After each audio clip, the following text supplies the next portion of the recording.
Welcome back to another instalment of New Zealand's Bird of the Week, where in this video I will be talking about the banded rail, cryptic birds that primarily inhabit mangrove and salt marsh vegetation in the Upper North Island. I hope you enjoy.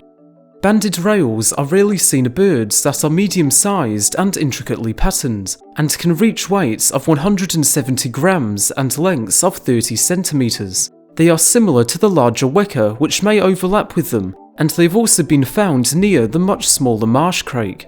Weka are 3 to 6 times larger and have more subdued markings, with marsh crakes possessing no rufous eye stripes, and overall having quite a different appearance. They are reluctant but strong flyers that can travel considerable distances, mainly doing so at night. They do, however, typically stay in dense vegetation and forage no more than 6 meters from the vegetation edge. They therefore spend around 75% of their time feeding under mangrove cover, and can also be found in rushes, tall grasses and shrublands near wetlands. They feed on snails, crabs, insects and spiders, but will also feed on dead fish, seeds and even bird eggs. There are numerous subspecies that are distributed across the Pacific, and are also known as the buff banded rail. They breed in spring and summer, constructing a rough platform of rush and reef fragments, usually in jointed rush thickets between 10 and 50 centimeters above the ground or water.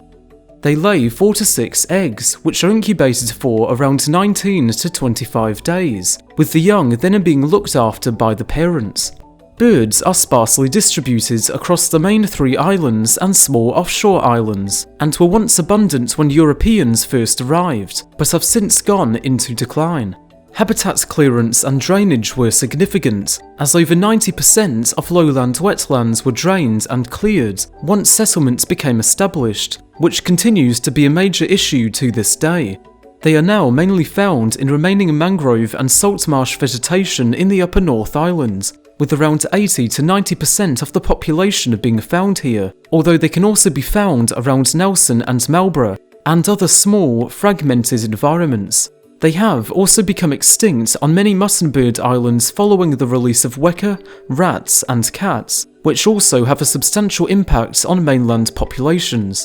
Birds are key indicators of wetland health, as they are dependent on the presence of high-quality and ecologically diverse habitats and rich food supplies, and hopefully these animals and their habitat can continue to be protected, as we have come to realise their collective importance. And with that, I thank you for watching this instalment of New Zealand's Bird of the Week. For next time, you are now able to vote for the New Zealand quail, small ground-dwelling birds that were the only native representative of the pheasant and quail family in New Zealand. And with that, I'll see you next time, whenever that may be.